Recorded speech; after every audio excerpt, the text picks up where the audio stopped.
Buenas tardes a todos. Entonces, Claudia, Francisco, Oscar, Pablo, Tomás y por supuesto Cristian también que nos está acompañando acá.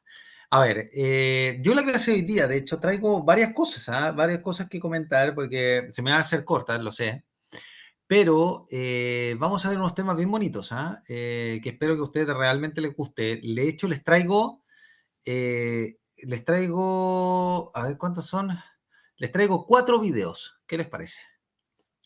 4 videos, porque hoy día lo que vamos a ver, chicos, lo que vamos a ver va a ser ¿cómo se llama esto? Las teorías de unión, de unión de cuerpo y alma. El tema que nos convoca hoy día es un tema bien bonito, porque tiene que ver, después de haber visto la vida, ¿no? Después de haber visto lo que es la interioridad del cuerpo, luego vimos las propiedades del alma, luego vimos el sentido de la muerte. Bueno, empezamos a ver todo esto hasta que finalmente nos toca ver, bueno, entonces, cuál es la relación existente entre la dimensión corporal y la dimensión anímica. O sea, cómo es que se relacionan, ¿no? ¿Cómo es que se relaciona esta dimensión material con la dimensión inmaterial? Bueno, la cosa es que, obviamente, una de las dimensiones de la materia es el cuerpo, ¿no? Porque hay materia que no es corporal como nosotros lo conocemos. Ahí está la energía y hay una serie de otras dimensiones materiales que también algunos de estos autores, que creo que en los videos, creo que los menciona también. Hay incluso especulaciones de carácter física, por ejemplo, que hablan sobre actualmente en astronomía, ¿no? De lo que es desde la física cuántica, incluso lo que es la materia negra y por lo tanto la masa negra, que es una especie de energía que une el universo versus otra que hace una fuerza de carácter centrípeta, ¿no? Eh, pero bueno, entonces a mí lo que me interesa, chicos, es que ustedes puedan captar hoy día cuál es el problema existente en torno al intento de comprensión de lo que es la unión cuerpo y alma. O sea, cómo tenemos que llegar a entender más o menos esto de la unión de cuerpo y alma en el ser humano. Hay distintas teorías a lo largo de la historia, distintas teorías. Ya, yo voy a ir rápidamente con eso. Yo de hecho les voy a compartir ahora con mucha rapidez, ¿no?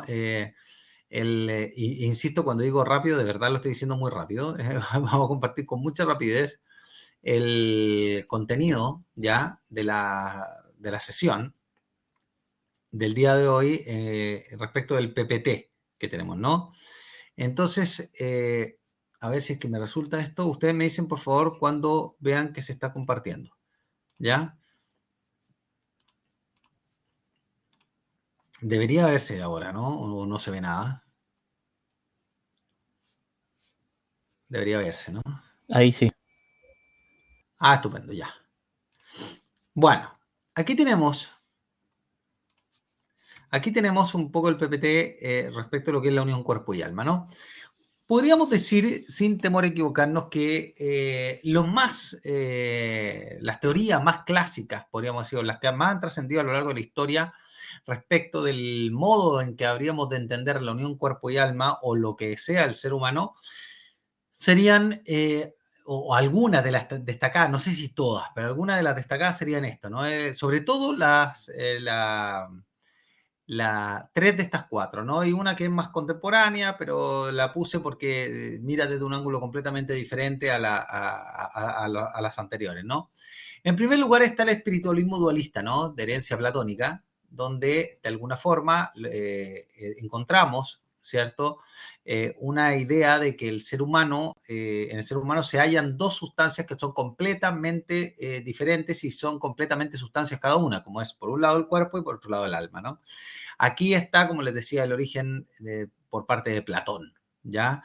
Hay una cierta dimensión de carácter espiritualista en otros autores que son derivados de esta teoría, como por ejemplo el caso de Descartes, donde en Descartes no hay dualismo, sino que simplemente hay una concepción del ser humano como mero pensamiento. Ya el ser humano no se vincula en el fondo con la dimensión material, sino que es netamente de orden está limitado a su actividad pensante, ¿no?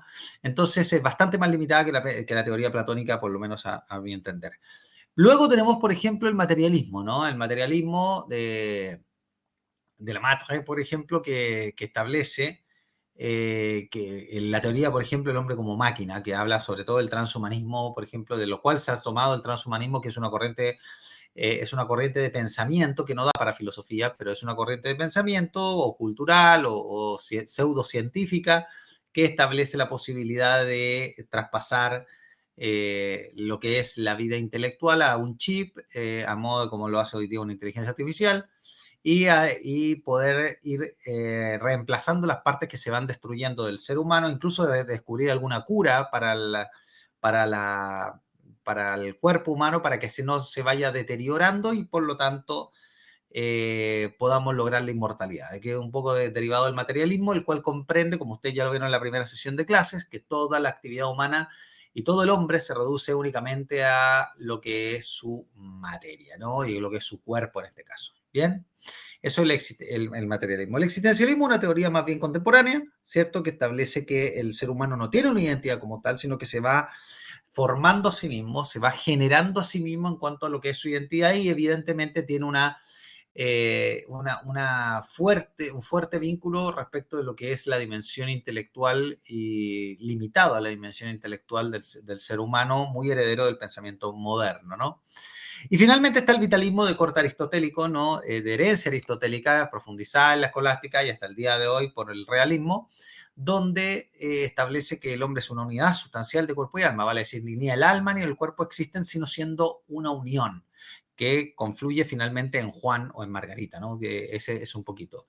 Aquí más adelante yo les empiezo a explicar un poquito algunas de la idea, ¿no? Ven ahí a ustedes que a Platón está como principal autor, ¿no? En el espiritualismo, ¿no? Donde entiende que el cuerpo es la cárcel y todo eso, pero yo no voy a entrar ahora en esto porque tengo un video para eso, porque le busqué algunas cosas al respecto, ¿ven?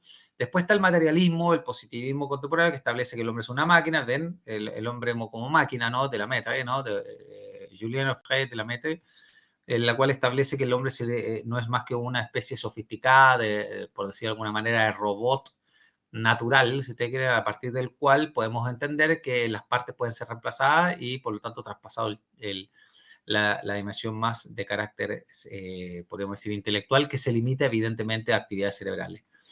Después tiene el existencialismo de Sartre, ¿no? Que el principal es con Heidegger quizás, pero sobre todo Sartre, que establece que el hombre se construye, ¿no? Se concibe a sí mismo, como dice ahí, el hombre es el único que no solo es tal como él se concibe, sino tal como él se quiere. O sea, la construcción o la autoconstrucción es absolutamente total, ¿no? En Sartre, ¿bien?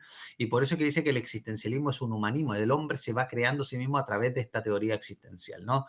Pero bueno, después ya tenemos el vitalismo de carácter aristotélico, ¿no? Aristotélico, digo. Entonces tenemos por un lado, como ustedes saben, el principio de la teoría en Aristóteles. Aquí tenemos el Tratado del Alma, ¿no? Donde en los primeros libros él va diciendo cuál es el tipo de unión o cómo el alma se relaciona con la materia, ¿no? Y por eso es que Aristóteles, y ahí miren los autores que yo pongo para que ustedes vean la transversalidad de la teoría, ¿no? Por un lado tenemos a un griego antiguo, después tenemos a un escolástico cristiano, tenemos ¿cómo se llama? Este aristotélico, pero islámico, ¿no? O sea, árabe, si ustedes quieren. Tenemos a un islámico puro que es Avicena, ¿no? Y después tenemos el realismo contemporáneo con autores ya actuales. Entonces ustedes tienen una teoría, como en el caso del vitalismo aristotélico, es que establece que el hombre es una unión de cuerpo y alma, una unión sustancial de cuerpo y alma, que ambos conforman una sola sustancia, a partir de autores que van del siglo IV a.C. hasta el siglo XXI. ¿No? Ahí citamos una parte del de Ánima, pero bueno. Entonces, yo le quería compartir esto rápidamente porque lo que vamos a hacer ahora es que yo les quiero mostrar un poquito cuáles son las teorías, pero también contadas por otros autores, ¿no? Yo quería también un poco traer a colación otros profesores que les pudieran presentar un poquito de qué se trata esto. Y si mal no recuerdo, creo que les puse un video, unos argentinos, unos españoles, pero bueno. Entonces aquí ustedes van a ver y la idea es que vayamos viendo cuáles son las diversas teorías más importantes, ¿no? Que tratan sobre este tema de la unidad sustancial de cuerpo y alma. Vamos a ver nosotros, yo primero quiero mostrarles un poco este panorama y después les voy a mostrar a qué llega el realismo filosófico principalmente, porque es lo que personalmente a mí más me interesa que ustedes puedan lograr entender, ¿no? Entonces, déjenme ver acá porque tengo que copiar. Ah, no, aquí tengo que, ya. Bien. Pero tengo que hacer una cosa, no me sirve nada. No me sirve nada porque lo van a escuchar mal. Tengo que compartir de otra manera. Tengo que compartirlo de otra manera. Porque tengo que compartirlo de tal forma que ustedes puedan recibir el audio directamente. Denme un segundito. Oigan, vean este esfuerzo, que lo haga un profesor de filosofía, no es cosa menor. Eh, a ver, compartir. Ahí está. Pero tengo que mutearme, ¿ya? Les voy a presentar, lo primero que les voy a presentar es el espiritualismo platónico, ¿ya? Por favor, yo voy a dar play y lo voy a pausar para que ustedes me digan por audio, porque yo no lo puedo ver, si es que efectivamente se oye, ¿ya? Debería oírse, pero igual lo voy a hacer, ¿ya?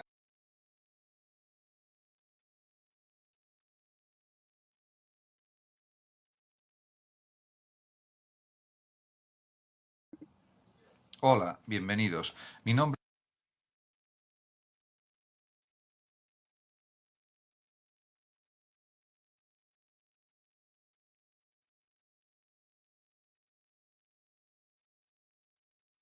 con inocencia. Maestra, ¿puedo leer la sonrisa amable? Respondió. Sí, se Claro que ve. sí, adelante. Pero no. Mi nombre es José Manuel López García. Antropología platónica. La antropología de Platón o psicología platónica está ciertamente influida por el orfismo y por el pitagorismo, ya que del orfismo toma Platón la idea de la inmortalidad del alma, el concepto de que el cuerpo es una especie de prisión del alma y la necesidad de purificación de todo cuanto es material. En lo relativo a la transmigración de las almas o metempsicosis o reencarnación hasta su total purificación, también sigue estas influencias el mismo Platón. En cualquier caso, para Platón es evidente que en el hombre, en el ser humano, hay dos principios opuestos: el cuerpo, que nos vincula al mundo sensible, y el alma inmaterial e inmortal, que nos une al mundo de las ideas. El cuerpo, según Platón, nos arrastra hacia lo material y dificulta el ascenso del alma hacia las ideas. Se puede decir que este dualismo antropológico, alma-cuerpo, se corresponde también con el mundo inteligible en relación con el alma y el mundo sensible en relación con el cuerpo, con lo corpóreo, con lo cósico. También es evidente que en lo que respecta al alma, el rasgo fundamental de la misma es la inmortalidad, un concepto fundamental en el pensamiento platónico y que también es imprescindible para sostener y afirmar la teoría de las ideas. Según Platón, las ideas son inmutables, perfectas y eternas. En este sentido, el alma para Platón es una especie de realidad intermedia entre los dos mundos y el alma ha existido con anterioridad al cuerpo y le sobrevivirá después. Eh,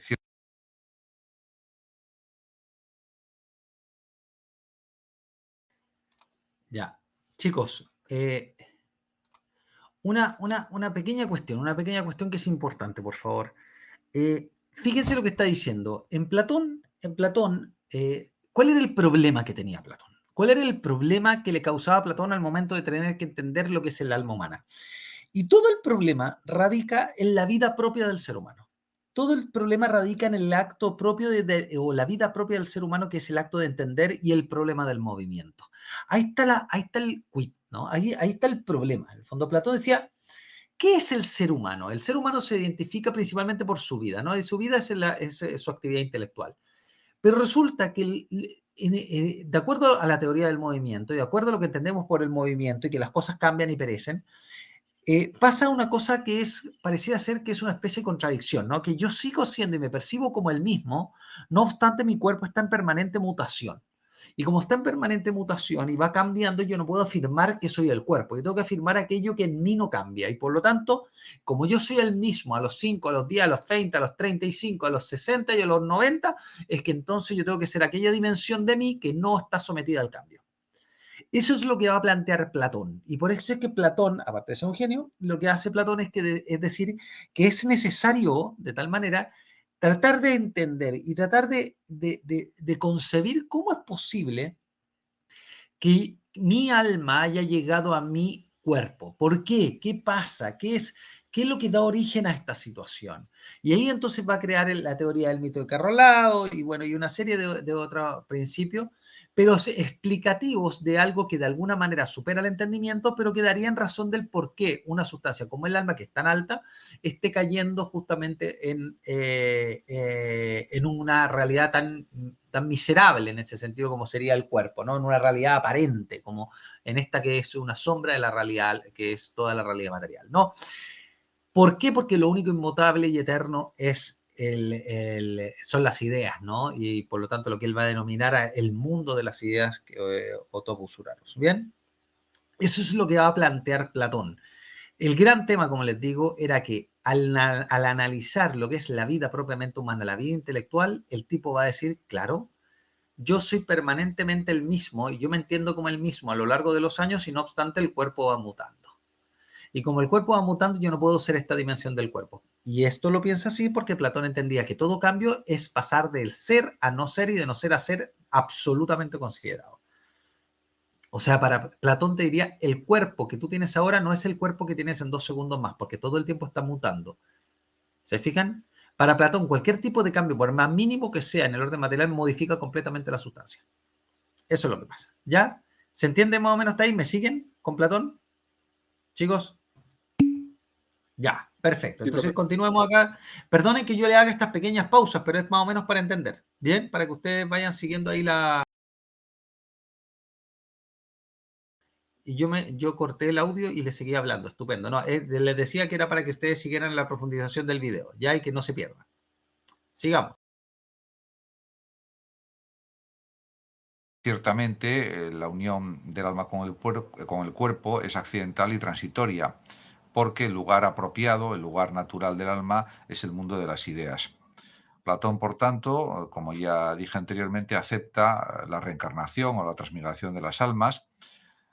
El alma, según él, está condenada por alguna falta cometida a vivir en un cuerpo como en una prisión y realmente tiene que haber un control de las pasiones por parte del alma racional y considera Platón que los que filosofan de verdad se preparan para el morir.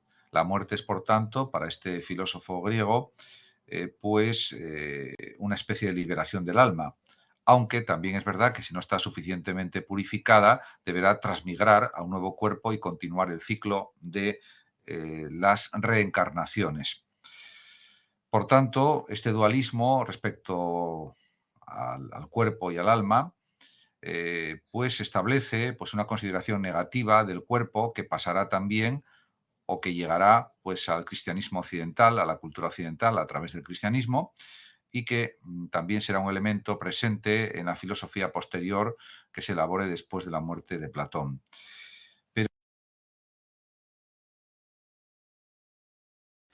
Otro aspecto interesante, fíjense lo que acaba de mencionar ahí, que hay que explicar de alguna manera cómo es que el alma llega y de alguna forma también por qué después el alma se puede ir reencarnando en seres superiores o inferiores dependiendo de la pulcritud de su accionar. O sea, Platón de alguna manera vincula el orden moral al modo en que llegaste o caíste o te vas reencarnando. ¿Se explica? O sea, hay una dimensión que es muy propia del mundo antiguo, y es que tu dimensión moral tiene una repercusión brutal en tu vida futura, posterior, trascendente a la vida material, ¿no? Eso. Por otro lado, también es interesante que Platón fundamentalmente llega a Occidente por el cristianismo. O sea, el cristianismo es principalmente la religión que trae a Platón, cristianiza a Platón. Por ejemplo, usted tiene autores extraordinarios que siguen el pensamiento platónico o neoplatónico, pero no voy a hacer la precisión ahora, como por ejemplo San Agustín. Por ejemplo, San Agustín de Hipona, que debe ser uno de los santos doctores de la iglesia más importantes, si es que no el más importante de la historia de la iglesia, y por lo tanto estamos hablando de una autoridad brutal que establece a Platón o a la filosofía platónica, cristianizada obviamente, como la más importante de la historia de la humanidad. Y acuérdense que el cristianismo no solamente terminó siendo de religión del Imperio Romano, sino que además después fue la religión que de alguna manera configuró la cultura de la cristiandad medieval, ¿no? Así que fueron 1000 años, ni más ni menos. Bien. Eso, entonces ahora vamos a ver la última y vamos a cerrar con el pensamiento platónico para poder ir captando cuál es el alcance, ¿no?, que tiene esta teoría de Platón. Y además, sobre todo, a mí lo que más me interesa es el alcance ético, ¿no? O sea, si tú te reduces al alma, también hay un tema que no es menor, o sea, y es que Margarita, si entiende que ella es pura alma, todo aquello que haga por inclinación afectiva o corporal y que la mueva a actuar de una determinada manera, la va de alguna forma redimiendo de culpa, porque ella no es el cuerpo, ella ha sido siendo movida, ¿no? Entonces hay que tener ojo con eso, porque el alcance de la noción antropológica de cualquier ¿cómo se llama esto? De cualquier tipo de teoría filosófica implica establecer con mucha claridad cuáles son las responsabilidades del sujeto. ¿Me entienden o no? O sea, si yo digo que soy pura materia, por ejemplo, no hay libertad. Y si no hay libertad, quiere decir que en rigor no soy responsable de mis actos. Y si no soy responsable de mis actos, entonces no me pueden condenar. Y además, la ley lo único que hace es coartarme, bueno, etcétera, etcétera. ¿Se fijan? O sea, es un problema y, por lo tanto, por eso, como decía el viejo Aristóteles, ¿no?, al comienzo del libro El cielo y el mundo, un pequeño error al comienzo es un grave error al final, ¿no? Don Francisco. Sí, profe, con eso de la libertad, me acordé fue de Spinoza y el Señor. tema de que somos somos parte de, como una parte, literalmente parte de Dios, como que somos una extensión de Dios, eso. Sí, Entonces, sí. es raro que solamente en esa parte se ligue lo material, porque si también somos extensión de Dios, en parte también está lo metafísico ahí, porque que está más cerca de Dios, el alma o el cuerpo. No, claro, o sea, a ver, desde el punto de vista de Baruch Spinoza, acuérdese que de alguna manera es quien tomó la posta junto con Malebranche y Leibniz, ¿no? Tomaron la posta de lo que dejó inconcluso Descartes, ¿no? René Descartes, que es la comunicación de las sustancias, ¿no? Entre las sustancias, ¿no? Entonces, ¿qué es lo que pasa? En el caso de Spinoza, él, a mi juicio, trata de resolver el problema, pero sigue teniendo el mismo problema originario de alguna forma reducir al hombre a su dimensión más bien de carácter inmaterial, digamos, y por lo tanto la manifestación divina principalmente está dada en esta dimensión, o sea, Dios se manifiesta más en eso que en la materia. ¿Se fija? Entonces, pero bueno, así todo creo que dio bastante más respuestas que Descartes, por lo menos respecto a lo que él dejó inconcluso. ¿Mm? Así que no me puedo meter más en profundidad en Baruch Spinoza, pero no sé si más o menos por ahí le voy respondiendo. Sí, sí, lo decía como por el tema de como esa moral, la moral que hay, que queda como Sí. en el cuerpo, eso.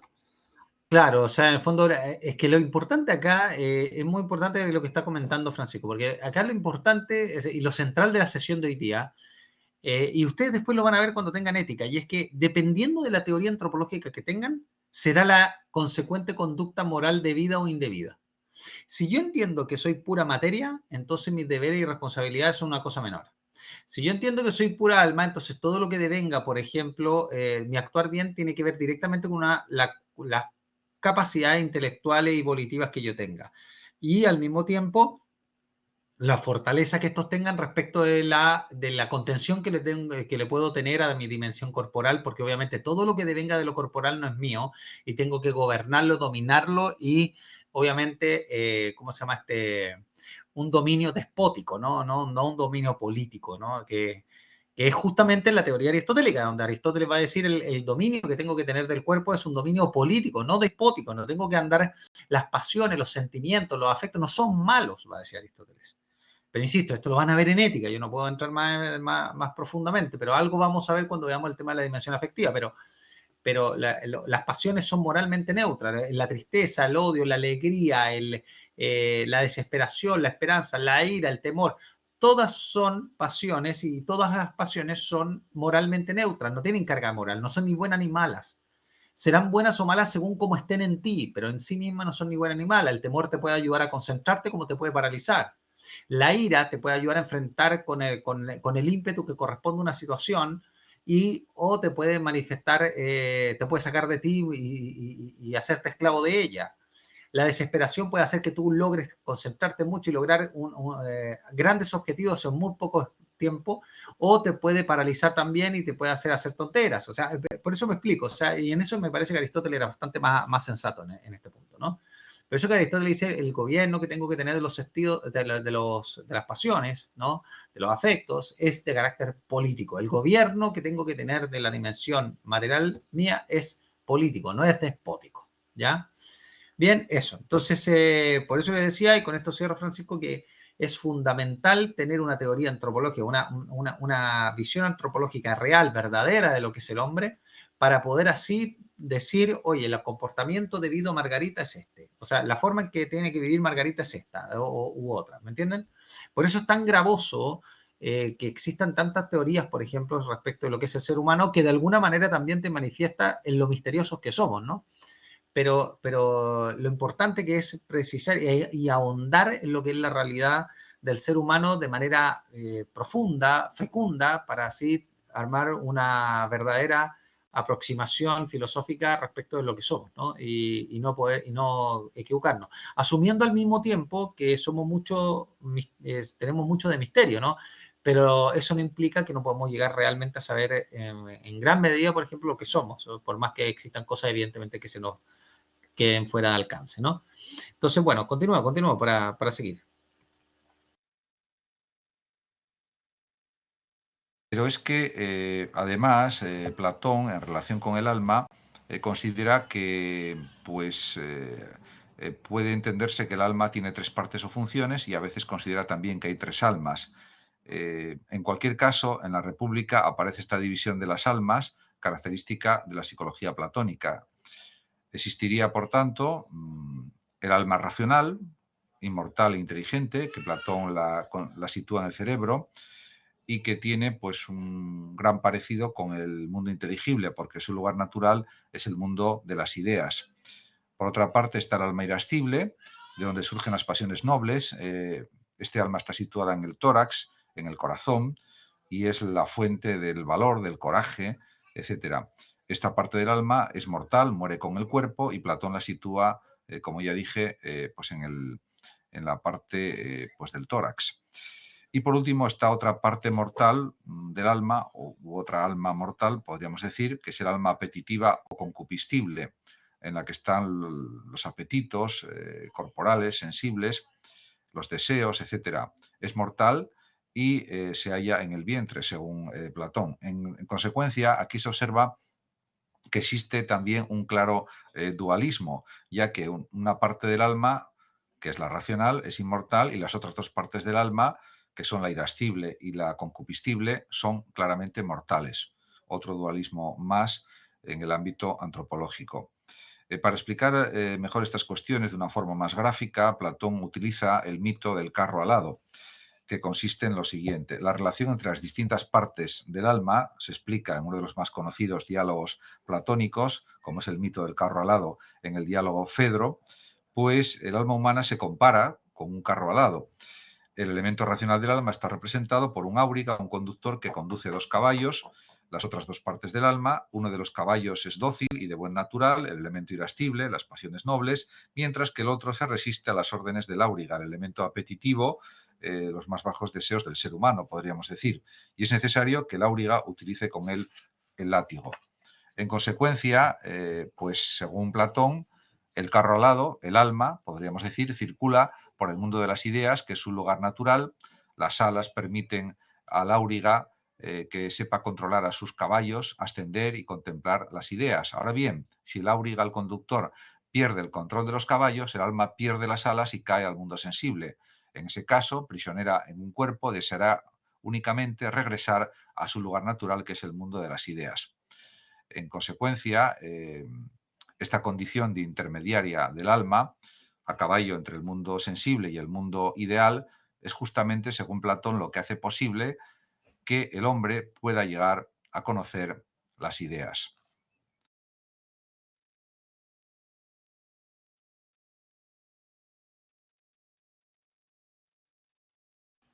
Ya, se fijaron un poquito en lo que estábamos comentando, ¿no? Que al final en Platón hay toda una teoría, lo que es el mito, ¿cierto?, del carro alado, pero que explica una cosa que es bien interesante, que está tratando de explicar a través del mito algo que él puede ver en la realidad. Ese es el punto. Por favor, no se queden con la historia del mito y dicen, no, es que todo esto no es verdad, que es que hay una áurea que está ahí, que el carro que es el alma que está siendo lanzado por dos caballos, que eso no puede existir, que una especie de Pegasus, digamos. No, no, viejo, o sea, piénsenlo desde el punto de vista del filósofo. El filósofo lo que está diciendo, imagínenselo así, dice. Como que el alma está de alguna manera con toda esta dimensión, ¿cierto? Que está la apetitiva, está la dimensión intelectual, qué sé yo, y a veces, así como en la vida humana cotidiana, hay veces que te mueves más por la dimensión afectiva y veces que te mueves más por la dimensión intelectual. Cuando te mueves por la dimensión afectiva, puedes cometer errores, de hecho lo más probable porque tú eres un ente intelectual. Por lo tanto, así como cometes caídas y te caes tú moralmente acá, es lo que genera la caída y la impureza del alma y hace que se una a este cuerpo. Porque si no, no tiene razón de ser por cuanto, dice Platón, lo propio al alma humana es la contemplación de las ideas en la vida en el mundo de las ideas, no la vida en este mundo. Entonces, ¿qué es lo único que puede hacer que el alma caiga?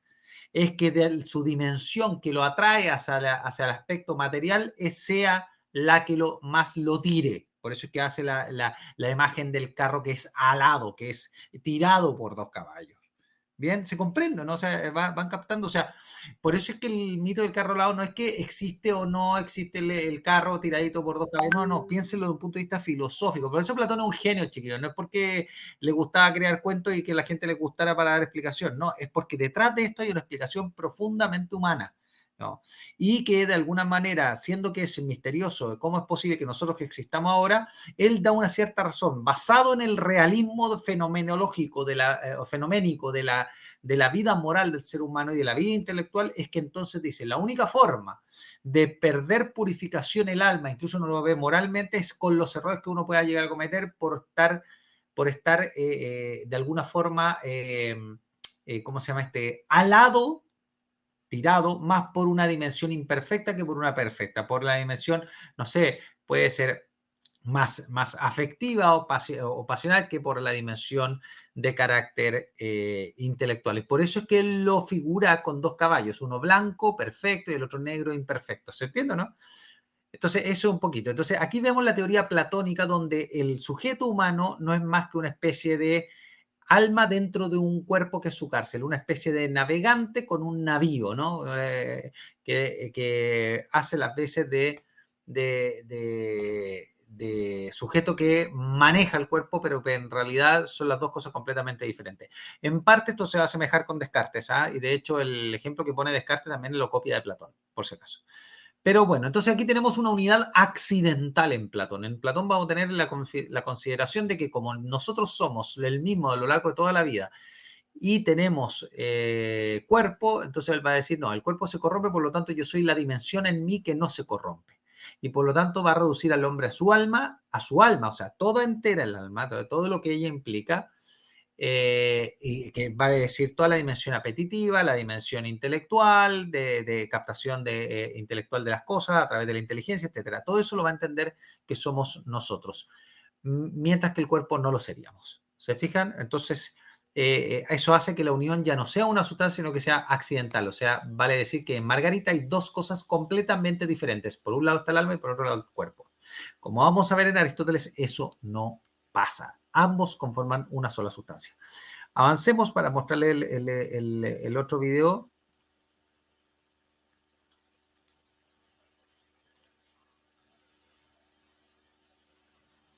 Para este es otro profesor, ¿ya?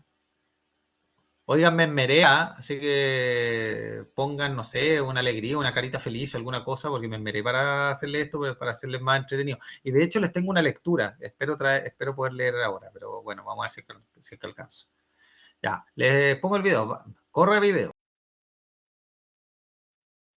Aprender la antropología de Aristóteles es importante recordar qué es lo que nos distingue, según este filósofo, del resto de animales. Aristóteles definía al ser humano como el animal con logos, es decir, el único animal capaz de hablar con palabras y pensar. Esto significa, además, que los seres humanos podemos deliberar, porque conocemos la diferencia entre el bien y el mal y tenemos libre voluntad, podemos elegir cómo actuar. De manera que nuestra capacidad de razonamiento está ligada a nuestra capacidad moral y también a la naturaleza social humana. Una vez comprendido esto, podemos abordar cuál es la teoría de Aristóteles acerca del alma. Los antiguos griegos llamaban alma a la dimensión inmaterial del ser humano, es decir, a aquello que hoy llamamos más bien la mente o la dimensión psicológica. Para comprender la teoría del alma de Aristóteles es preciso recordar su distinción entre materia y forma. Para Aristóteles, el cuerpo es la materia de la que estamos hechos. En cambio, el alma es la forma, el principio vital e intelectual que hace que esa materia esté organizada de una determinada manera y pueda funcionar. Sería como el programa que nos hace estar vivos, que nos hace estar activos y capaces de pensar. El cuerpo, por tanto, es materia, potencialidad. El alma, en cambio, es forma, acto. Esta teoría se puede extender al resto de los seres vivos. Por ejemplo, en las plantas también puede distinguirse su estructura física y su funcionamiento. Lo que pasa es que las almas solo tienen alma vegetativa, porque en ellas las únicas funciones que podemos distinguir son las del crecimiento, la nutrición y la reproducción. En los animales, además, existe otra función, además de la vegetativa, que Aristóteles denominaba función sensitiva, porque los animales también pueden sentir y también pueden moverse. Entonces en ellos hay un alma vegetativa y también un alma sensitiva. Los seres humanos somos más complejos y en nosotros, además de un alma vegetativa y un alma sensitiva, hay también un alma racional que puede pensar y que puede decidir y actuar libremente. Esta teoría del alma de Aristóteles tiene una consecuencia importante y es que, ¿qué es lo que ocurre con el ser humano cuando mi cuerpo muere? Si el alma es el funcionamiento de mi cuerpo, el acto que me hace estar vivo, entonces cuando muera ese funcionamiento deja de existir. Mi cuerpo deja de tener esa organización, esa forma, ese programa, ese funcionamiento que me hace estar vivo. El alma, entendida como el funcionamiento del cuerpo, desaparece cuando mi cuerpo muere. De manera que entre el cuerpo y el alma hay una unión sustancial y no solo una unión accidental, como pensaba Platón. Y además, el alma humana, entendida como el principio vital e intelectual que nos hace funcionar, es mortal, no inmortal, como creía Platón.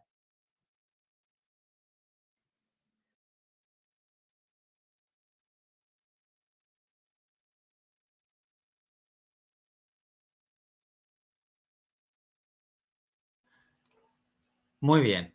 Se fija, entonces, en la teoría aristotélica, lo que vemos acá es una visión en la cual, planteándose lo mismo que Platón, Aristóteles dice, a ver, perfecto, está bien, yo efectivamente no cambio a lo largo de toda mi vida, pero mi cuerpo sigue siendo el mismo en tanto que está vivificado por mi principio vital.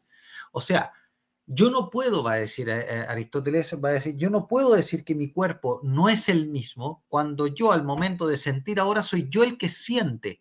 No es mi cuerpo o es el cuerpo de no sé qué lo que siente. No soy yo el que siente, así como soy yo el que entiende, ahora y después y antes. Soy yo el que sintió antes y va a sentir después. Hay una unidad justamente. Pero además, va a decir Aristóteles, lo más radical que mueve a él a decir que efectivamente existe una unidad sustancial de cuerpo y alma y que ambos conforman una sola cosa y que no podemos entender el alma y el cuerpo por separado porque no podemos separar lo que en la naturaleza está unido, es el hecho de que la actividad vital propiamente tal del ser humano, en este caso, a pesar, bueno, podemos decir lo mismo cualquier viviente, va a decir Aristóteles, pero sobre todo el ser humano, la actividad fundamental que es el acto de entender no lo podemos realizar sin previa actuación de los sentidos. O sea, el alma no puede realizar su operación vital si no es con el influjo previo de los datos entregados por la sensibilidad. Si los sentidos no me traen la realidad al interior, por decirlo, mediante una imagen de lo que tengo representado ahí al frente, que representa eso que tengo ahí al frente, no hay forma que el entendimiento forme algún tipo de conocimiento o concepto alguno. No hay forma de que el entendimiento o de la inteligencia conciba, ¿no? De ahí viene el concepto de concebir, concipit, ¿no? Entonces, no hay manera alguna de que eso se pueda lograr. No hay forma alguna de que eso se pueda lograr sin el actuar de los sentidos. Por lo tanto, lo que dice Aristóteles, para que el ser humano tenga vida, para que Margarita pueda vivir, es necesario que el alma sea forma del cuerpo, lo constituya como forma siendo ambos una sola unidad, porque el alma por sí sola no puede operar y el cuerpo no puede ser organizado. De tal manera que, por eso es que va a decir Aristóteles que el cuerpo manifiesta la vida del viviente. Y por eso es que los animales son como son, los seres humanos somos como somos y las plantas son como son. Porque el principio vital, que es el organizador, como decía el profesor recientemente, ¿no? Que es el organizador, es el que de alguna manera está manifestando dicha unidad sustancial, donde todo el cuerpo está ordenado de acuerdo a este principio vital, que permite, en el caso del ser humano, que podamos tener la vida que tenemos y al mismo tiempo podamos realizar nuestra operación propia, que es el acto de entender. Una persona que nace sin sentido, dice Aristóteles, jamás podría conocer absolutamente nada, ni siquiera se percibiría a sí mismo. Y de hecho tenía toda la razón. Pero bueno, entonces eso, vamos a ver ahora, vamos a pasar a Tomás de Aquino, que profundiza la teoría aristotélica, ¿no? Profundiza la teoría aristotélica ya en el siglo XIII de la era cristiana. O sea, vamos a saltar del siglo V y IV, vamos a saltar hacia el siglo XIII, 17 siglos después. Tomás de Aquino, pensador medieval, ¿no? Va a decir lo siguiente.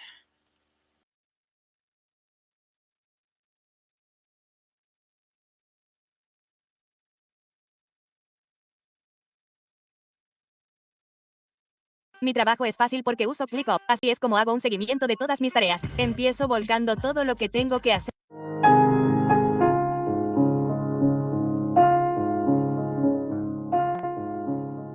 Esta pregunta plantea un problema que es uno de los problemas iniciales de la antropología cristiana.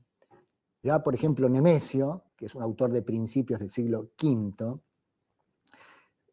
se hace esa pregunta: ¿el alma humana es forma o es sustancia espiritual? Si es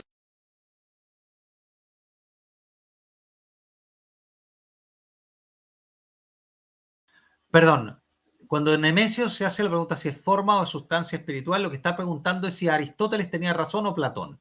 ¿Ya? O sea, el alma es forma, o sea, existe ella informando el cuerpo y armando y generándose un solo organismo que sería Margarita, o es forma o es una sustancia espiritual, o sea, que ella por sí sola puede existir independiente de ¿cómo se llama?, de configurar un cuerpo o no. Bien, y por lo tanto, esa es un poquito la pregunta que hace Nemesio, ¿no? Bueno, sigo, perdón. Espérense, que tengo que mutearme acá, si no ustedes van a escuchar como... forma, es simplemente acto de un cuerpo.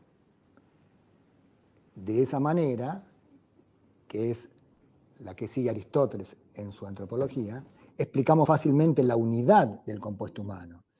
Pero ¿cómo se salva entonces la inmortalidad del alma? Una forma no subsiste a su compuesto. La otra alternativa, que el alma sea una sustancia espiritual, es la de Platón, que salva perfectamente la posibilidad de la espiritualidad e inmortalidad del alma, pero deja el problema de la unidad del compuesto humano.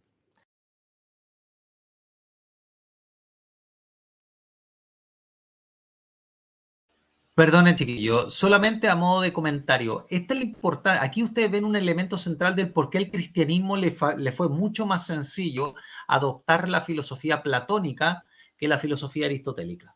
¿Se entiende? ¿No? Y por qué de alguna manera Aristóteles entró fundamentalmente más por el mundo árabe que por el mundo cristiano, que después obviamente ya se accedieron a todos los textos o a la gran mayoría de los textos de Aristóteles a partir de las misiones, sobre todo, y de las cruzadas. Pero principalmente Aristóteles fue dado a las primeras traducciones que fueron al árabe, ¿no? Y que permitió a través de los estudios de Avicena y de todos los filósofos posteriores, sobre todo estoy pensando algunos como Aventophile, estoy pensando como Ibn Rushd, estoy pensando en ¿cómo se llama este? Incluso algunos de filosofía judía, como Al-Kindi, por ejemplo, bueno, otro árabe, Al-Farabi, bueno, en fin. varios pensadores árabes que fueron heredando a Aristóteles, pero no tanto en el cristianismo. El cristianismo heredó más a Platón precisamente por la dimensión de la inmortalidad del alma, aunque no resolvió bien el tema de la unidad del cuerpo, ¿no? Pero era mucho más importante para el cristianismo, sobre todo en los primeros siglos, donde había no tanta teología, el comprender la vida posterior a la muerte, ¿no? Más que la unidad corporal en este estado de vida. Entonces, bueno, eso. En su caso, Nemesio opta por esta segunda, tratando después de explicar cómo es posible la unidad. Pero Santo Tomás sostiene que en realidad no se trata de un dilema, porque el alma humana es al mismo tiempo forma y espíritu. En realidad, en la expresión precisa que él utiliza, es una forma subsistente. Ya, aquí llegamos a un tema central, porque lo que hace Tomás de Aquino, a mi juicio, aquí es cuando uno ve cómo Tomás de Aquino supera a Aristóteles, ¿no? A mi humilde entender, ¿no? Porque de alguna forma Tomás de Aquino logra una síntesis logra una síntesis del pensamiento de Aristóteles desde la propia filosofía de Aristóteles. O sea, Aristóteles no ve algo que el propio Tomás de Aquino le dice. Dice, desde tus propios conceptos podrías haber llegado a esto. Podrías haber comprendido que el alma, por un lado, es inmortal aún siendo forma del cuerpo. Digamos, justamente por su dimensión de inmaterialidad. Yo no puedo profundizar esto con ustedes ahora, pero lo van a ver más adelante los que estudian filosofía, pero precisamente por ser inmaterial es que entonces tiene la posibilidad de ser subsistente y sobre todo por su acto ser inmaterial. Pero en fin, que un poco nosotros lo vimos en las propiedades del alma, ¿no? Pero acá lo central, como les decía, acá lo central que trata el autor, o sea, perdón, el profesor, recordando Tomás de Aquino, es que se logra una síntesis, ¿no? O sea, el vitalismo aristotélico logra como un upgrade, ¿no? Dicho en términos comerciales, si uno quiere, ¿no? Una especie de elevación por cuanto se salvaguarda esto que Aristóteles lo comprendía de una manera más limitada y que de alguna forma estaba hasta críptica en el texto del De Anima, en el tercero de Anima, cuando dice que solamente la dimensión activa del entendimiento es inmortal y eterna. Bueno, esto es lo que Tomás de Aquino salva y de hecho lo menciona e incluso es una cuestión disputada respecto de cómo conocemos, o sea, cómo el alma vive tras la muerte. Pero bueno, eso es lo que creo que ya se lo había mencionado a usted antes le iba a decir otro capítulo, en otra sesión de clases, ¿no? Así que bueno, veamos entonces cómo termina esto en Tomás de Aquino, ¿no?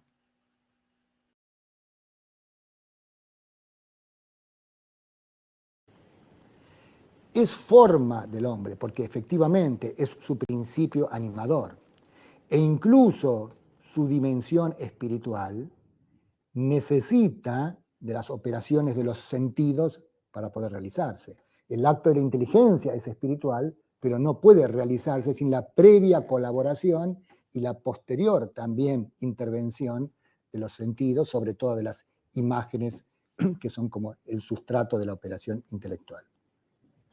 Pero, al mismo tiempo, esa forma demuestra tener una operación que en sí misma, en su contextura intrínseca, no contiene materia. Si el obrar sigue al ser, una operación per se del alma demuestra su capacidad de subsistencia. Subsistencia quiere decir que ese sujeto es sujeto suficiente de su acto de ser. No es como en los demás compuestos del mundo material, que el acto de ser solo se sostiene cuando materia y forma están unidas. En el caso del hombre, la forma, el alma espiritual, es ella sola sujeto de su acto de ser, que comunica o extiende al cuerpo cuando está unida a él. De manera tal que entonces el alma es forma, pero es una forma capaz de subsistir por sí sola. Con lo cual, después de la muerte, el cuerpo se corrompe, pero el alma puede subsistir, seguir existiendo. ¿Esto significa entonces que el alma es independiente del cuerpo? No, para Santo Tomás no, porque esa alma que subsiste al cuerpo es una naturaleza humana incompleta, no es un hombre completo. Para ser un hombre completo necesita del cuerpo. El cuerpo es parte esencial de la naturaleza humana. Solo que su forma, en este caso, tiene un grado de perfección tal que es capaz de emerger del cuerpo y existir sin él, aunque de manera incompleta, después de la muerte.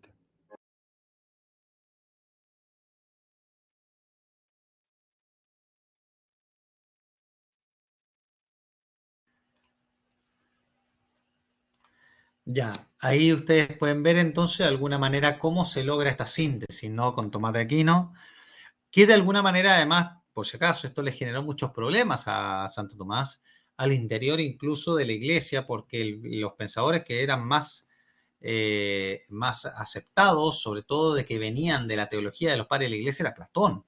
Entonces, esto que viniera alguien a decir que el ser humano es cuerpo y alma, y ante la destrucción del cuerpo, bueno, ¿qué pasa con el hombre? A decir Tomás de Aquino, no tengo idea. O sea, lo que desde la filosofía no podemos responder nada.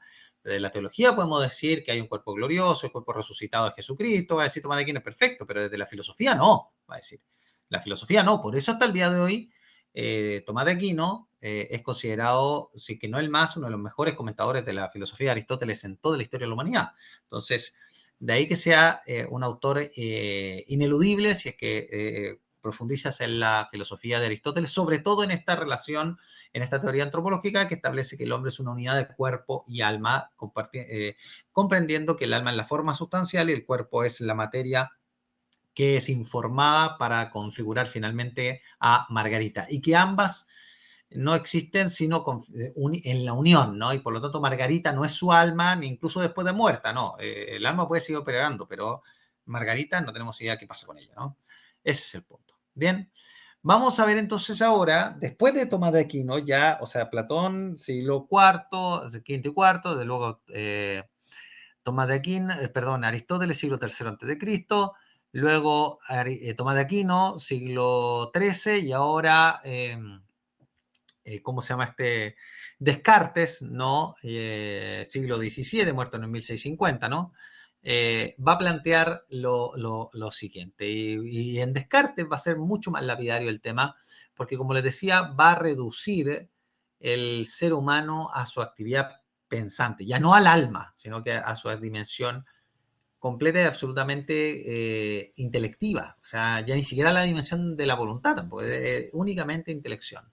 Entonces, vamos viendo porque ustedes se van a ir dando cuenta cómo esto se ha ido modificando y que de alguna forma también da razones del por qué cada vez el ser humano se ha ido entendiendo, a mi juicio, sobre todo después de la teoría cartesiana, de manera un poquito más confusa, por decirlo poco. ¿Ya? Les pongo el video, Altura.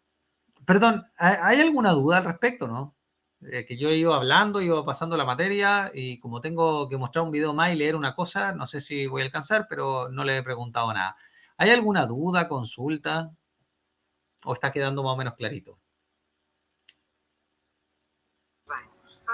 Profe, después para repasar ahí, quizás nos puede dejar los links de los videos. Sí, por supuesto. Qué buena idea. Yo les voy a, de hecho, mire, lo voy a hacer al tiro porque si no después se me va a olvidar. Fijo, clásico en mí. Así que, mire, aquí copiar y voy a aprovechar de dejarlo de inmediato en el chat. Ya, aquí. Ahí están. ¿Ya? Para que ustedes puedan entrar sin problema. ¿Bien? Bien. Vamos con el último video.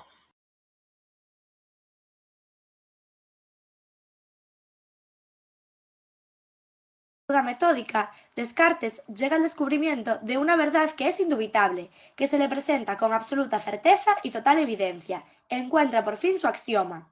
Este es el cogito ergo sum, es decir, pienso, luego existo. Pero esto lo único que demuestra es la existencia en cuanto a pensamiento. El cuerpo, al ser percibido por los sentidos, que a veces pueden resultar engañosos, sigue estando sujeto a la duda, por lo que podría o no podría existir. Cuerpo y alma son sustancias o realidades distintas. El cuerpo lo percibimos por los sentidos y por tanto debemos dudar de su existencia.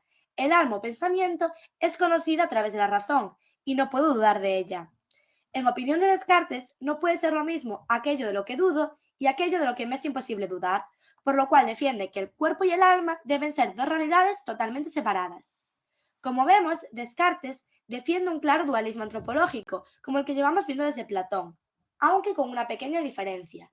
Para los griegos, el alma era tanto el pensamiento como el principio vital, lo que hacía que el cuerpo estuviera vivo, y por lo tanto consideraba que cuerpo y alma tenían que estar juntos.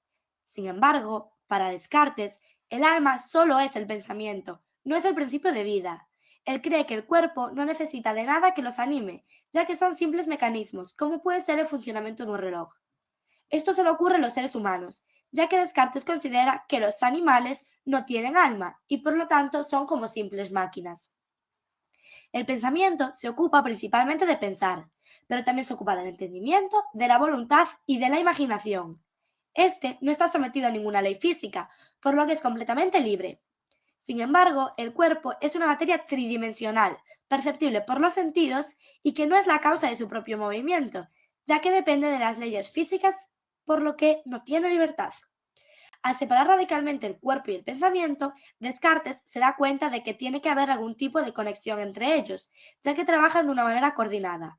El alma influye al cuerpo a través de la voluntad y el cuerpo influye sobre el alma comunicándole las sensaciones y la información que sacamos a través de los sentidos.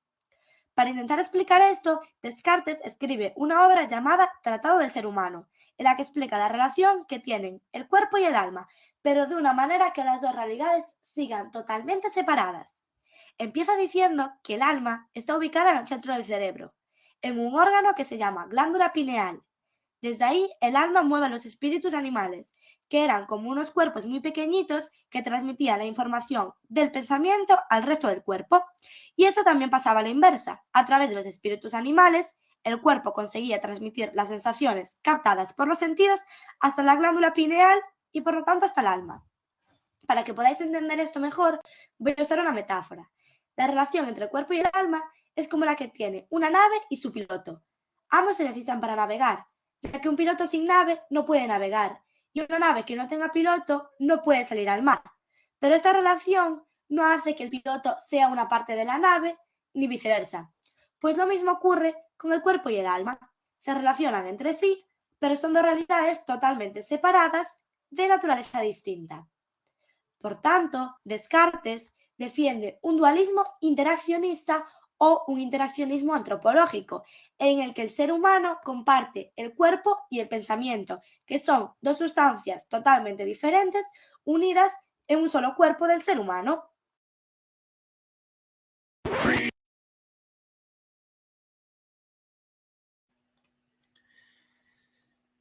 Ya, chiquillo. Entonces, como ustedes pueden ver en Descartes, lo que hay, obviamente, saltamos un pasito más allá de Platón, ¿cierto? Donde el ser humano es reducido a su dimensión intelectiva, ¿cierto? Donde más allá del tema de la voluntad y las imágenes que está diciendo ahí la voz en off que está incluido, lo que hace Descartes es tratar de resolver de alguna manera la forma en que se relaciona el cuerpo con la mente, ¿no? O con la dimensión pensante del ser humano, cosa que no logra y de hecho jamás lo desarrolla. Y eso es justamente la materia que va a intentar desarrollar algunos de los continuadores del pensamiento cartesiano, como son Malebranche, Leibniz y también Spinoza, que lo comentó Francisco, ¿no? Entonces, acá lo importante es que ustedes pueden ir viendo de a poco cómo a partir de la teoría cartesiana se hace una decisión, ¿no? Entre la dimensión, podríamos decir, intelectual y la dimensión material del ser humano. Y queda la puerta de entrada, por lo tanto, para ir de a poquito generando teorías que vayan reduciendo al ser humano o a la parte completamente inmaterial o pensante, como en el modo cartesiano, o ya directamente a una dimensión completamente material, ¿ya? Y que de hecho vamos a llegar hasta nuestros días con eso, que algunos dicen que en realidad somos nuestra alma y otros van a decir que somos pura materia. ¿Se fijan? Eso es un poquito lo que va a ir ocurriendo con el tiempo a lo largo de la historia y que de alguna manera va a generar los más grandes debates de la historia de la humanidad. Lo que me da la impresión a mí, por lo menos, después de hartos años de estudio, me parece que lo más sensato es justamente del pensamiento aristotélico, pasando por la profundización de Tomás de Aquino, entender que el ser humano es efectivamente una unión de cuerpo y alma en tanto y cuanto la relación de existencia entre uno y otro es de una dependencia absoluta, salvo que la operación intelectual, al ser inmaterial, hace que el alma sea subsistente. Y la operación intelectual, al ser inmaterial, hace que sea subsistente. Por lo tanto, hace que el alma sea inmortal. Y al ser inmortal, evidentemente, se hace uno la pregunta, bueno, entonces si tengo una dimensión en mí que es inmortal, entonces, ¿qué pasa conmigo? Bueno, eso no lo sé, pero de alguna forma sí, lo que sé es que para poder empezar a tener esta vida intelectual requiero de los sentidos. De tal manera que el vínculo que se genera entre la relación cuerpo y alma en la vida de Margarita es absoluta. O sea, no podemos entender una división en ella interna, o en nosotros, como usted quiera pensarlo. De tal manera que esta unión conforma una sola sustancia y en términos aristotélicos, de ahí que soy yo el mismo el que siente, así como soy yo mismo el que entiende, porque soy una unidad. ¿Se fijan? No son dos cosas separadas, como en el caso cartesiano, o dos cosas separadas en el caso platónico, donde yo solamente soy una de ellas, que es el alma. ¿Bien? ¿Se entiende más o menos? Hasta el momento han podido ver. Esas son las principales, por lo menos, teorías que yo le he querido destacar el día de hoy. Y les traje un libro del día de hoy, a veces que alcanzo a leer algo, que es Fundamentos de Filosofía, de Antonio Villampuelles, que es un libro muy bueno, ¿ya? Que en su página 389, ¿ya? El libro tiene como 600 páginas, una cosa así, a ver, déjenme ver si tiene como, a ver. Tiene 700 páginas, tiene el libro. ¿Qué les parece? Cerca de 700 páginas. Trata justamente el tema de el hombre como unidad sustancial, así se titula. Dice capítulo 15, esto es de la tercera unidad o cuarta unidad, no me acuerdo cómo se llama esto acá. A ver. No, parece que me pasé. Bueno, está lo mismo. Capítulo 15, ya va a decir, en la página 389, va a tratar el tema del hombre como unidad sustancial. Antonio Villampuelles es un filósofo de los más destacados de España de mediados de siglo y de la segunda mitad del siglo XX, de una corriente que más bien de carácter realismo fenomenológico, ¿ya? Y que profundiza sobre estos temas. Y va contando un poquito cómo se ha ido desarrollando la profundización en torno a lo que es la relación entre cuerpo y alma, ¿no? Y dice lo siguiente, dice que punto sea posible reducir la ingente variedad de la vida humana a la unidad de una explicación total, acorde con el hecho igualmente innegable de que todo el hombre se aprende a sí mismo como un indiviso yo. O sea, ¿cuál es el problema que encontramos en esto? Que encontramos que hay una dimensión inmaterial y una dimensión material en el ser humano y sin embargo todo el tiempo digo que soy yo. Entonces hay una unidad, ¿no? Que es innegable. Entonces, la teoría de Platón, va a decir el autor, da una explicación análoga a la teoría que dan los pitagóricos, ¿no? En este caso Galeno y Guillermo de la Mare. Ya, luego, ahí ustedes pueden ver en esta misma teoría está, por ejemplo, Filón de Alejandría, ¿no? Que es un filósofo ya posterior a la época de los griegos, más de la época de la Grecia clásica, ¿no? Donde incluso este autor Filón, heredado del pensamiento platónico, establece, y obviamente con herencia pitagórica, dice que en realidad en el hombre hay dos almas, ¿no? O sea, y va a establecer que hay dos tipos de principios vitales, porque hay uno que tiene que ver más con la dimensión afectiva y otro con la dimensión más intelectual. Una con la dimensión más sensitivo-vital y otra con la dimensión racional, ¿no? Luego está la teoría, por ejemplo, que reconoce que el alma, que hay una única alma, ya provista, sin embargo, de virtualidad necesaria para la vida sensitiva y vegetativa. Y aquí, obviamente, ya el autor está entrando en lo que es la teoría aristotélica, ¿no? Donde va a decir que provista, sin embargo, se halla en ella, en favor de esta tesis, sobre todo que es aristotélica, se halla el testimonio de nuestra propia conciencia que nos ofrece justamente una unidad individual. O sea, nosotros por medio de nuestra conciencia nos damos cuenta que, como les decía hace un rato atrás antes de empezar a leer, que soy yo mismo el que siente y el mismo que entiende, ¿no? O sea, no hay una dualidad en mí, sino que hay una unidad. Nuestro yo, dice el autor, se presenta como el sujeto único de toda actividad del viviente. Todo lo que realizamos nosotros se da en un único yo, en una sola conciencia que capta como propia tanto las actividades de materiales como actividades inmateriales. Por otra parte, dice el autor, ya en la página 391, la experiencia muestra que en cada hombre se impiden o obstaculizan entre sí operaciones que no son contrarias, sino tan solo simplemente diversas. ¿Se fijan o no? Hay operaciones que son diversas, como por ejemplo el caso de si yo tengo, me duele la cabeza, por ejemplo, y me cuesta pensar. De hecho, ahora me duele la cabeza y me cuesta pensar. Entonces, me duele la cabeza y me cuesta pensar. O tengo un dolor en el cuerpo de otro tipo y me cuesta razonar. O si estoy muy saludable y siento mucha tranquilidad y estoy descansado, me cuesta menos desarrollar mi inteligencia.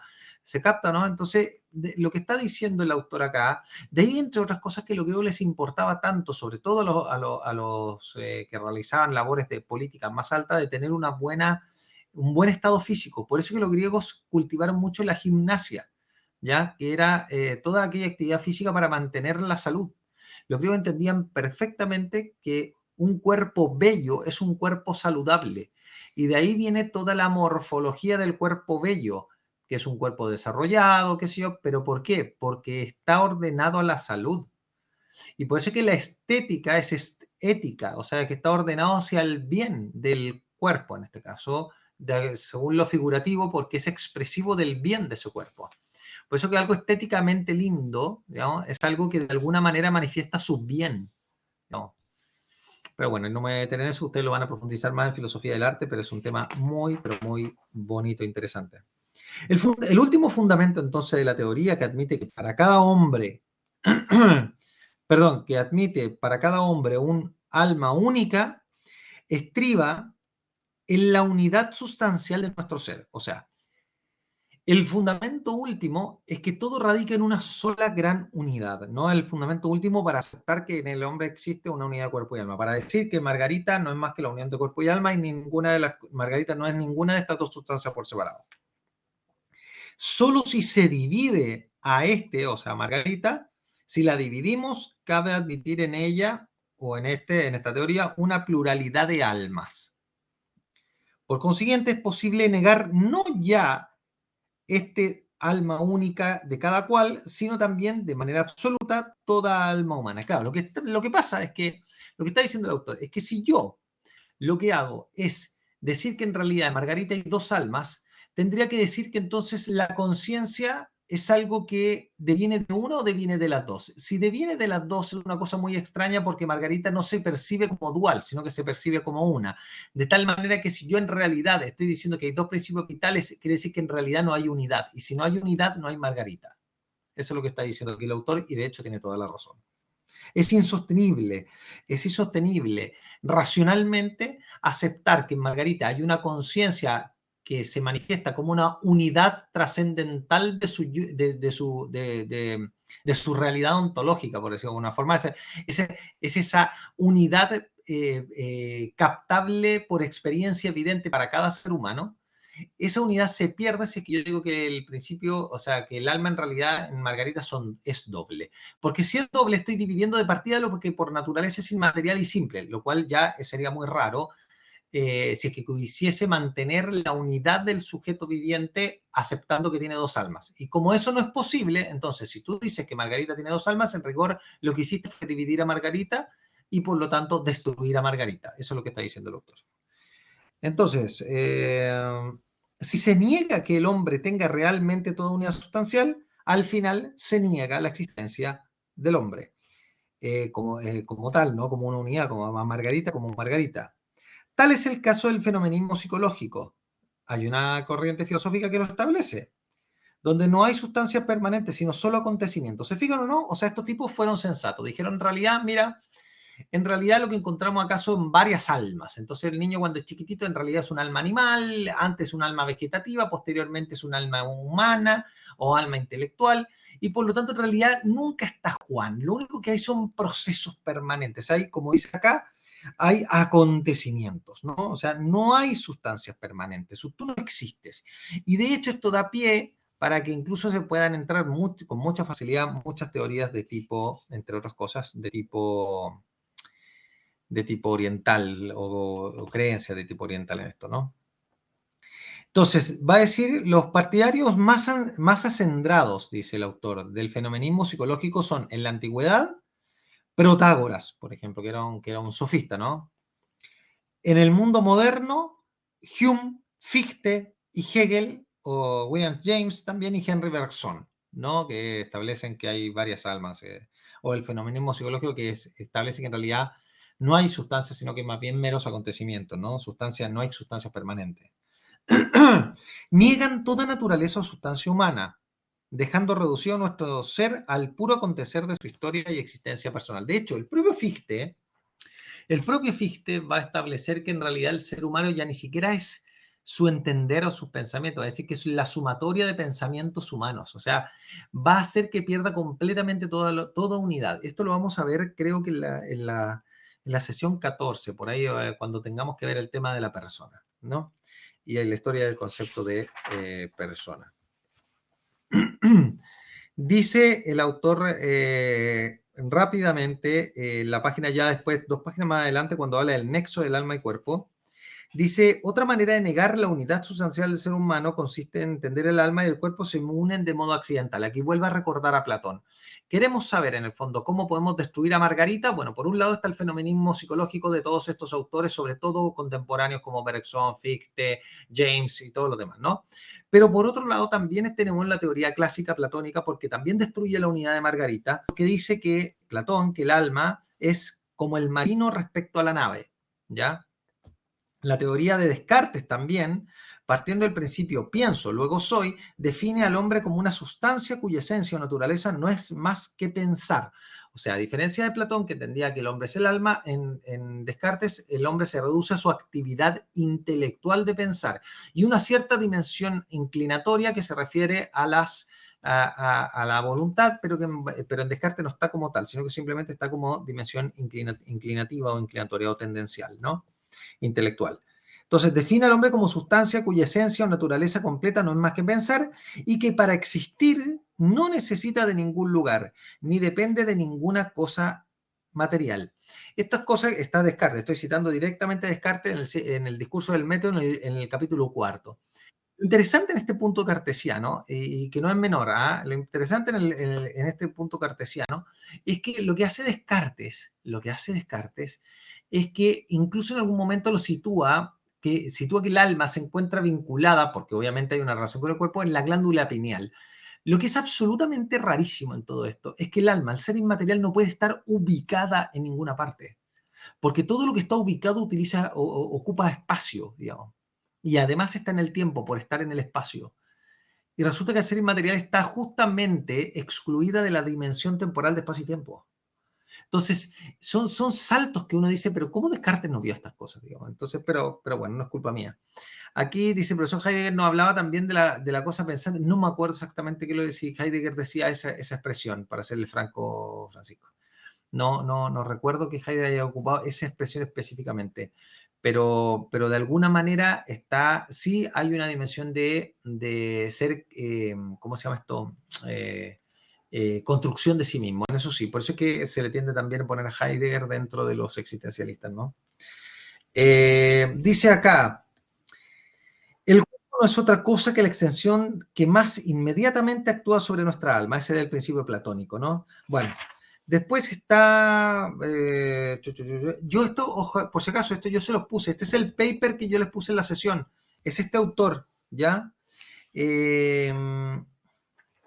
Sí, aquí varias otras, sí, es que no voy a alcanzar, pues ya estamos en la hora, pero bueno, en la página 400, justo en la página 400 dice lo siguiente, la teoría aristotélica no es otra cosa que una aplicación al ser humano de los conceptos de ilemorfismo,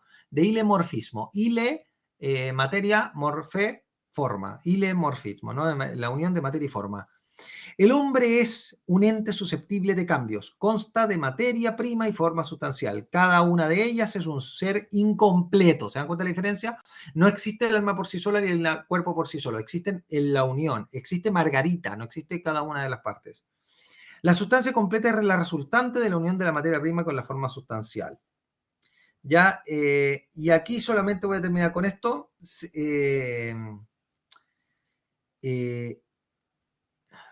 Sin duda, una situación muy difícilmente concebible. La imaginación no va más allá de la representarse un contacto, todo lo íntimo que se quiera, más que por contacto, como contacto, ya supone dos sustancias completas, la unión de ambas. Y aquí de lo que se trata es de que la forma sustancial y la materia prima sean concebidas como sustancias precisamente incompletas. No llega a ello la imaginación, nosotros no podemos imaginar esto, esta es la dificultad de la teoría. Pero tan innegable como esto es igualmente que tenemos ejemplos sensoriales en los que se da algo parecido a lo que aquí se trata de explicar. Esto es muy interesante, porque lo que hace aquí el autor es poner un ejemplo que te da para que tú entiendas más o menos en qué consiste esta unión de materia y forma. Y dice, la figura del cuerpo no es solamente materia, es por cierto una forma, dice, la forma del cuerpo. Pero esta forma no existe aisladamente, sino que es algo dado en la materia de una entidad corpórea. Y recíprocamente, esa materia no existe sin figura, todo lo irregular que quiera suponérsela, sino que es algo configurado. ¿Se fijan o no? Es como una escultura. ¿Se fijan, no? El cuerpo de una escultura, la figura de esa escultura, es inseparable de la escultura. Pero esa figura yo la puedo hacer también con otras materias. Pero el tema es que esa escultura no sería tal si no tuviera esa figura. Y la figura está unida directamente a esa materia. ¿Se entiende? Entonces, eso es algo que tenemos que entender y no necesariamente imaginar, porque de hecho no se puede. No puedo seguirles leyendo, chiquillos, si no nos vamos a atrasar mucho más, pero acuérdense, léanse el documento que yo les puse ahí, donde profundizan las nociones de materia y forma desde la teoría aristotélica, y espero nada, pues el autor escribe bastante bien, y nada, pues espero que les haya gustado la clase de hoy día. Vimos hartas cosas, traté de ocupar una metodología un poco diferente, yo creo que igual fue interesante escuchar a otros tipos, y espero que les haya gustado esto de tener harto material. Yo creo que de hecho se les debe haber pasado relativamente rápido la clase, por lo menos a mí se me pasó volando.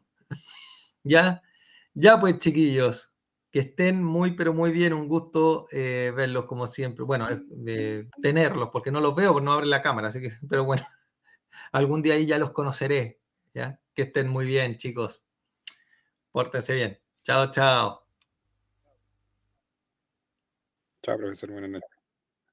Oigan, perdón. Acuérdense, por favor, de meterse al diálogo de inteligencia artificial. Acuérdense que está en la semana 1, ¿ya? Además es Aristóteles. Pregúntenle sobre la unión de cuerpo y alma, ¿ya? Por favor, recuerden, no lo olviden. Pregúntenle a ese inteligencia artificial. Dice, conversando con inteligencia artificial, conversando con IA.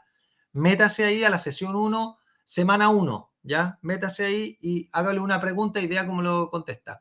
Y les voy a activar la prueba porque tienen que rendir la prueba durante esta semana, ¿ya? De aquí al domingo les voy a hacer una prueba relativamente corta para que la puedan hacer de aquí al domingo o a más tardar al martes de la próxima semana. ¿Bien? Chiquillos, un agrado como siempre. Que estén muy, pero muy bien. Chao, chao. Vale, profe, gracias. Chao, Chao, profe. cuídense. Chao, Hasta chao. luego.